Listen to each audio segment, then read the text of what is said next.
नमस्कार। भारतीय टुडे 21 से मैं आरपी पंडित आपके साथ हूँ। मैं इस समय करनाल से आम आदमी पार्टी के उम्मीदवार सुनील बिंदल जी के साथ हूँ। बिंदल साहब, जिस तरह से आम आदमी पार्टी दिल्ली और पंजाब में काम कर रही है, उस तरह की नीति हरियाणा प्रदेश में जब आप बात करते हो तो यहाँ की जनता अगर उसे समझे और आपकी पार्टी उसे समझाए, ऐसी धुआंधार आपको प्रचार करने की एक जरूरत है।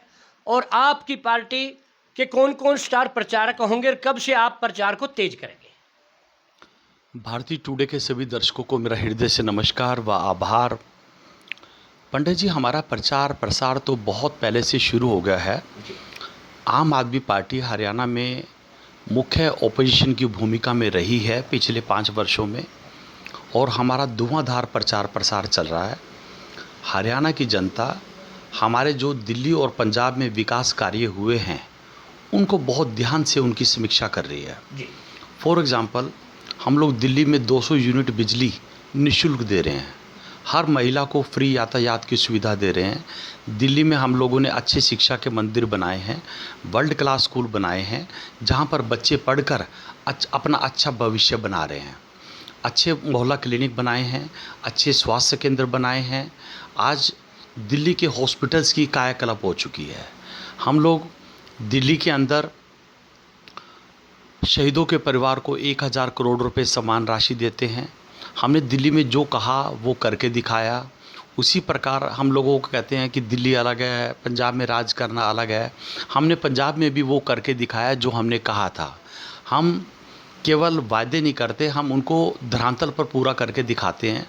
जैसे आज के दिन हम लोग पंजाब में 300 यूनिट बिजली फ्री दे रहे हैं। 90% लोगों का घर का बिजली का बिल नहीं आता। हमने पंजाब में लगभग 45 से 50 हज़ार नवयुवकों को रोजगार दिया है। 15,000 से ज़्यादा कच्चे कर्मचारियों को पक्का किया है और 2.5 लाख युवाओं को निजी क्षेत्र में रोजगार दिया है। 20 से ज़्यादा टोल टैक्स माफ़ कर दिए हैं। 800 से ज़्यादा हमने मोहल्ला क्लिनिक बनाए हैं और स्कूलों और अस्पतालों का नवीनीकरण जारी है। समय पर हम मुआवजा देते हैं और करनाल में जो एक नशे का प्रचलन था उस पर भी हमने काफ़ी हद तक रोक लगा दी है और हमारे अभी आगे प्रयास जारी हैं। अच्छा, जैसे टोल टैक्स की बात करी आपने बिंदल साहब, हम करनाल में जैसे पानीपत जाते हैं, उससे बाद फिर आगे मुरथल में आ जाता है, तो 2-3 टोल टैक्स हैं। तो अगर आपकी ताकत हरियाणा में बढ़ती है तो क्या टोल टैक्सों पर यहाँ भी प्रहार होगा? देखिए, निश्चित रूप से जब हम पंजाब में 20 टोल टैक्स बंद कर सकते हैं तो हरियाणा में क्यों नहीं करेंगे। देखिए, हमारा तो जो विचारधारा है, एक ही विचारधारा है आम आदमी पार्टी की, और हमारा जो वर्किंग मॉडल है या जो हमारा वर्किंग स्टाइल है वो बिल्कुल एक जैसा है। हम दिल्ली में भी वही कार्य कर रहे हैं, हम लोग पंजाब में भी वही कार्य कर रहे हैं। हमारे जो मुद्दे हैं वो जनहित से जुड़े हुए हैं। हमारी सरकार जनहित के मुद्दों पर काम करती है। हमारी केवल एक राजनीतिक पार्टी नहीं है, हम लोग सामाजिक लोग हैं, हम लोग आंदोलन से निकले हुए लोग हैं, हम लोग राजनीतिक लोग नहीं हैं। कोई आर्ट के फील्ड से आया, कोई कल्चर के फील्ड से आया, कोई एजुकेशन के फील्ड से आया, कोई जर्नलिस्ट से आया। तो हम लोग अलग अलग फील्ड के लोग हैं, हम लोग कोई राजनीतिक लोग नहीं हैं। हम लोग यहाँ पर कोई राजनीतिक पावर एंजॉय करने के लिए नहीं आए हैं, हम जनता की सेवा के लिए आए हैं।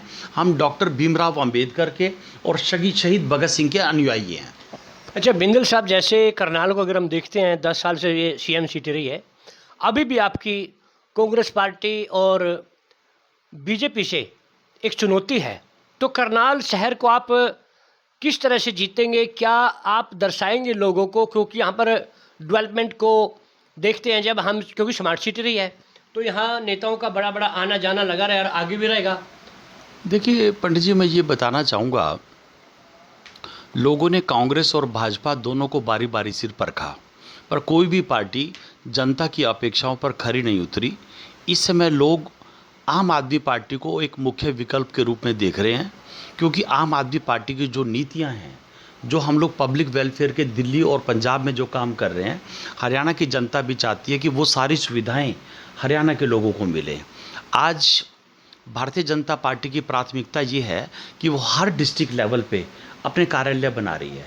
आम आदमी पार्टी की प्राथमिकता ये है कि हम लोग अच्छे स्कूल बना रहे हैं, अच्छे मोहल्ला क्लिनिक बना रहे हैं, अच्छे चिकित्सालय बना रहे हैं, अच्छे अस्पताल बना रहे हैं, महिला उत्पीड़न पर रोक लगा रहे हैं। हम लोग महिला सुरक्षा की बात कर रहे हैं, महिला सुरक्षा को प्राथमिकता दे रहे हैं। हम लोग रोजगार की बात कर रहे हैं, हम भ्रष्टाचार को दूर करने की बात कर रहे हैं। दूसरी ओर भारतीय जनता पार्टी के राज में भ्रष्टाचार ही भ्रष्टाचार है, चारों तरफ भ्रष्टाचार है और हरियाणा के लोग ठगा हुआ महसूस कर रहे हैं। भारतीय जनता पार्टी ने कोई ऐसा कार्य नहीं किया जो जनता उनको दोबारा सत्ता में लेके आए और जो तीसरी बार मौका दे। भारतीय जनता पार्टी को तो 2019 में भी लोगों ने नकार दिया था। भारतीय जनता पार्टी तो अभी तक भी 2019 से जेजेपी की बैसाखियों पर काम कर रही है और ये दोनों ही पार्टियां जेजेपी और बीजेपी अब तक हरियाणा को लूटने का काम कर रही थी। परिणाम स्वरूप हरियाणा का जो कर्ज था वो 60,000 करोड़ से लगभग 4 लाख करोड़ हो गया। यहाँ पे नायब सैनी जी आए। नायब सैनी जी कहते थे कि मैं करनाल का बेटा बनूंगा और दोबारा भी यहीं से चुनाव लड़ूंगा। देख लो अब वो लाडवा भाग गए। मनोहर लाल जी को हमने 5 साल के लिए चुना था, वो भी 4.5 साल के बाद केंद्र में चले गए। तो भारतीय जनता पार्टी को पता है कि भारतीय जनता पार्टी का अब यहाँ पे कोई वजूद नहीं है। भारतीय जनता पार्टी का सुपड़ा बिल्कुल साफ होना तय है। आम आदमी पार्टी 90 की 90 विधानसभाओं पर चुनाव लड़ने जा रही है। आम आदमी पार्टी पूर्ण बहुमत से, स्पष्ट बहुमत से हरियाणा में सरकार बनाने जा रही है। तो देखिए, मेरे साथ सुनील बिंदल जी ने सभी बातें साझा की और कांग्रेस व बीजेपी के ऊपर प्रहार करते हुए इन्होंने अपनी पार्टी की तुलना में आम लोगों को समझाने की कोशिश की। तो चुनाव के समय अभी सभी लोग व्यस्त हैं। बिंदल जी ने हमें समय दिया, इनका बहुत धन्यवाद। हम पुनः फिर बात करेंगे। जय हिंद, जय भारत। नमस्कार।